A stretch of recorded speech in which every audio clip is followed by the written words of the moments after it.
Our cities are growing, but this growth brings in its wake many problems. Many of our brothers and sisters live in slums like these, denied the bounties of nature. These slums may be bastis of huts or even pakka buildings, but they lack all amenities and are unfit for human habitation.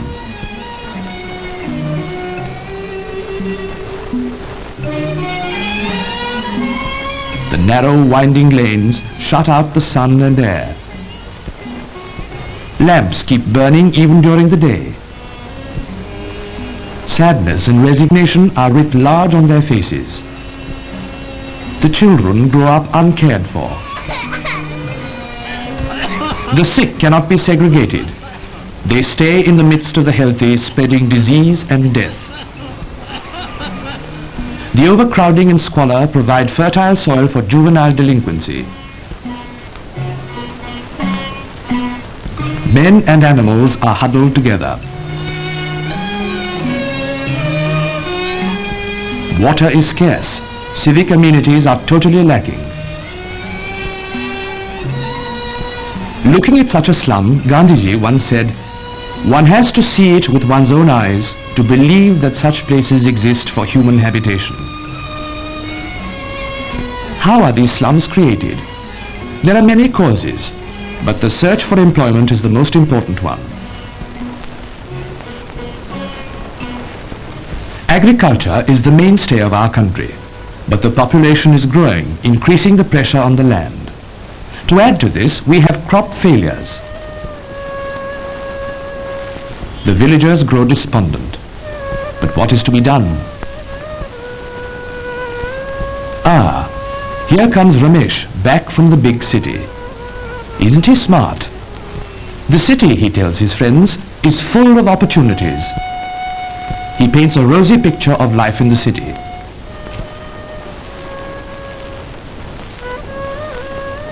The village boy, Govind, decides to go to the city. Others join him. This story is repeated in village after village. They think the village has nothing to offer them. Thousands of Govinds year after year leave their villages and go to the cities. There's hope in their eyes, hope of work, security and happiness.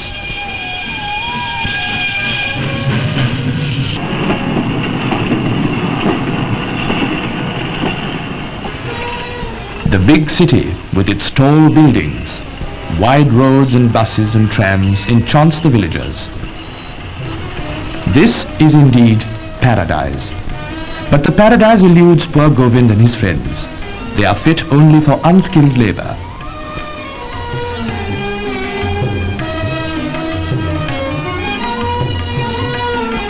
A new building is coming up. Maybe they can get some work there. But only the luckier ones get employment. Even if they do get employment, where are they to stay? They want to be near their place of work. They squat on the vacant land around. They don't take any sanction from the authorities. There is no plan, no order. No one worries about ventilation or sanitation. Our friend has brought his horse from the village. It will, of course, share his hut with him. The habits of the village are carried over to the city. Thus, a slum grows overnight around this beautiful building.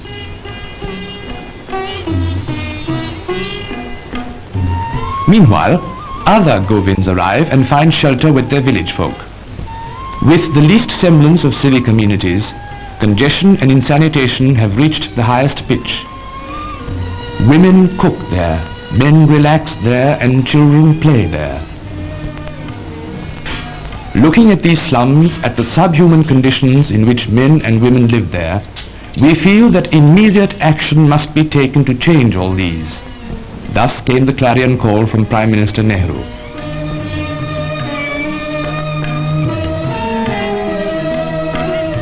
The Government of India had set up the Town Planning Organization to prepare comprehensive plans for slum clearance in relation to the city and region as a whole. Huge sums of money are needed to eradicate this blight. A sum of 11 crores of rupees has been set apart for slum clearance in the second 5-year plan alone. The planners get together, discuss the problems and prepare plans. They're essential since slums exist more for the reason that there are no plans. The task is gigantic. Not only decent houses, but parks and playgrounds have to be provided. But the problem is not merely housing. It becomes something bigger than the mere building of new houses. The Parliament has passed legislation to help the planners remove this blight from the fair face of India. But this is no easy job. Let us take the case of Delhi, the capital of India. 3,500 years ago, the Pandavas built their capital Indraprasth here. From that day to this, Delhi has seen over a dozen empires rise and fall. This ancient city is today cluttered up with slums. Scattered all over the city are old derelict areas where subhuman conditions exist. They have to be cleared, improved and conserved. All these need to be tackled simultaneously.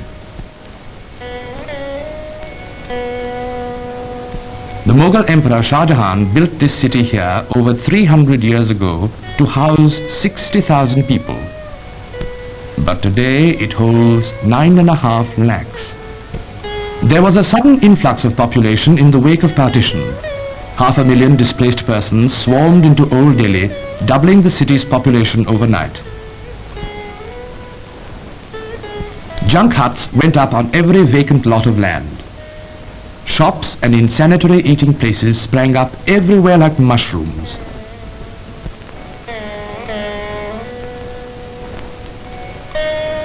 To add to this, every year about 60,000 people pour into the city, adding new slums to those already existing.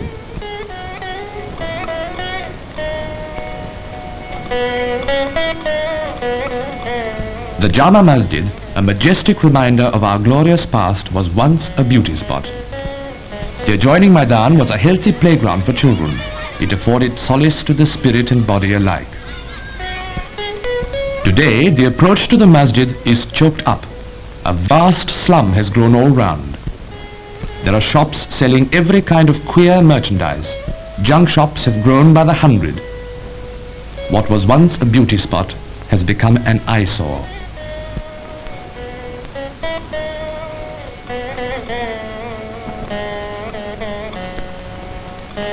There is even a flourishing fish market by the roadside, adding to the insanitation.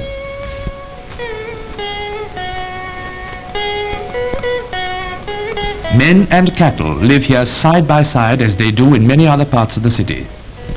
But all this will soon change. The central government pasteurization plant has already started working. All the cattle will be moved to specially selected sites as part of the relocation program. Plans are afoot to shift the slum dwellers to new premises where they can carry on their business in healthful surroundings. A modern fish market, complete with cold storage facilities, will be housed in Dujana House. When the plan is completed, Old Delhi will again be a beautiful city. The Red Fort and Jama Masjid will once again be beauty spots with no slums to mar their beauty. But all this will take time. Meanwhile, social service organizations are striving hard to bring a little cheer into the dreary lives of slum dwellers. They clean the slums. They nurse the sick.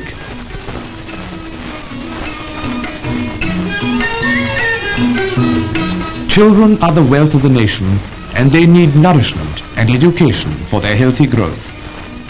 But many of the slum dwellers cannot afford either.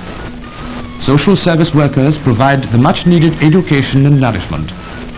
This brings new hope and cheer to the hapless children.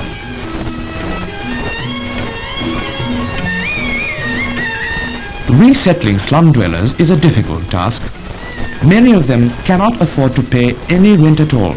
This prevents them from occupying tenements allotted by the government. To meet this situation, the Government of India has sponsored the Open Plot Development Scheme. Under this scheme, land was allotted in Delhi to those who were in a position to build their own huts. They were given building material. Self-help is the best help. The slum dwellers with their own hands built new, clean and comfortable dwellings for themselves.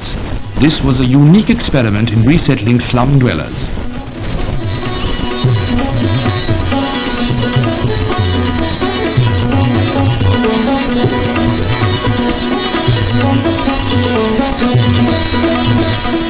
Thus came into being the self-help colony at Magazine Road in Delhi.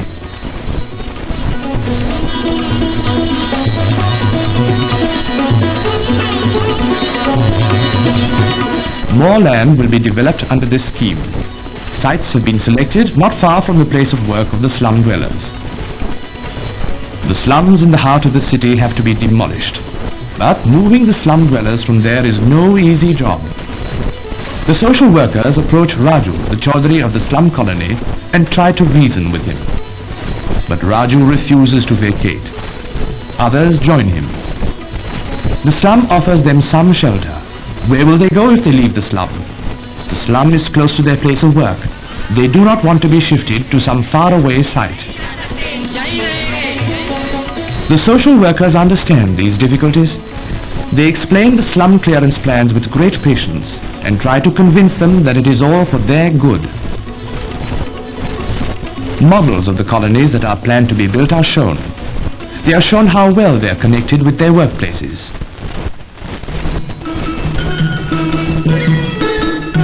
Slowly there is a change. There is a new light of understanding in their eyes. Raju the Chaudhary is convinced. Hands go up. The slum dwellers have at last been won over. They agree to vacate the slum. It is hard to leave one's home. However, they leave not with regret, but with hope of something better, something more in keeping with human dignity. Transit camps house the slum dwellers temporarily. These will shelter them till permanent lodgings are built.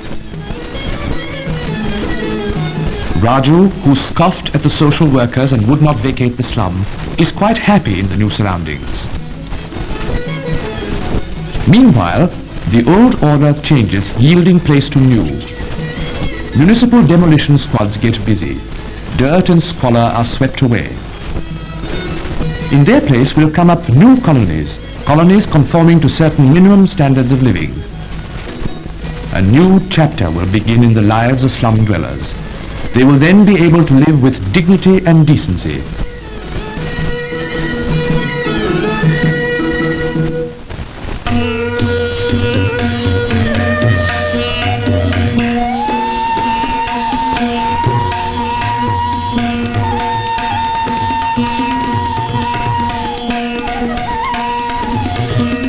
At Kilokri in Delhi, a new colony has come up to house the slum dwellers of Jamna Bazar area.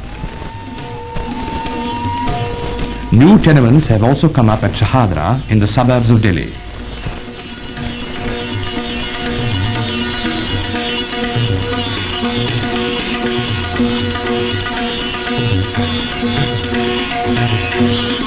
Quarters have been built in Brahmpura, Jangpura and Andhamogar to house hundreds of slum dwellers. Similar construction work is going on all over the country. In the past 2 years, nearly 3,000 houses have been built and more than 12,000 are under construction.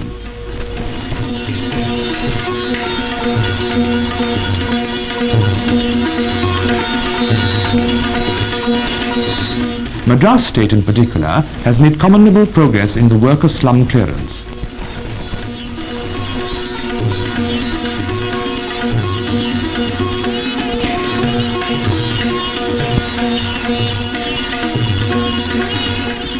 The plans for new colonies make ample provision for open space. Not only will the houses be airy and comfortable, but they will also have kitchen gardens attached.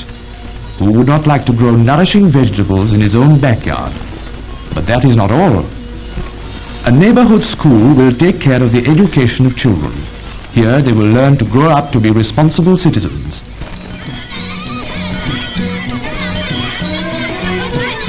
We need not only educated citizens, but healthy citizens as well. Medical and public health facilities have to be provided free of cost or at best at a nominal cost. The Colony Health Centre does just this and ensures a healthy community.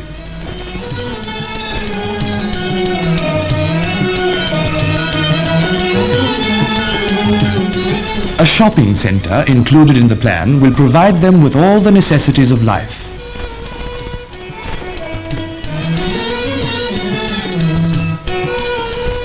The children must have a park to play in. They will then no longer wear sullen and sickly looks. The sunshine and open air will bring new colour to their chubby cheeks as they romp about.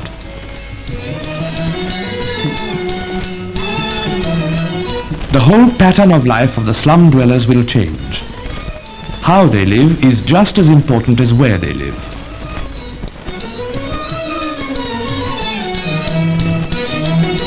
The dung heap on the floor of the slum will yield place to a beautiful pattern of rangoli. A citizens' committee is formed by the residents of Kilokri colony. A new civic consciousness is born. The colony is theirs, and it is their responsibility to keep it clean. Raju, the slum dweller, is now a proud member of the Kilokri Nagarik Samiti. He does not want to be a slum dweller again. Constant vigilance is necessary if the new colony is to be prevented from degenerating into a slum.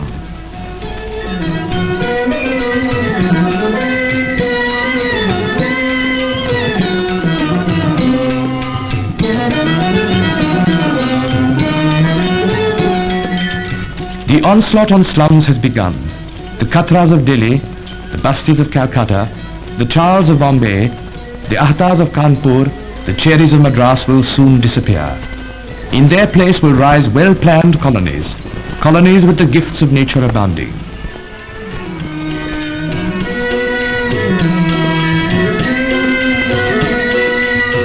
Men, women and children will no longer just exist. They will start to live. They will laugh and be happy. There is no wealth but life. Life including all its powers of love, of joy and of admiration. That country is the richest, which nourishes noble and happy human beings. One more family turns its back on the slum. It enters not just a new home, but a new life.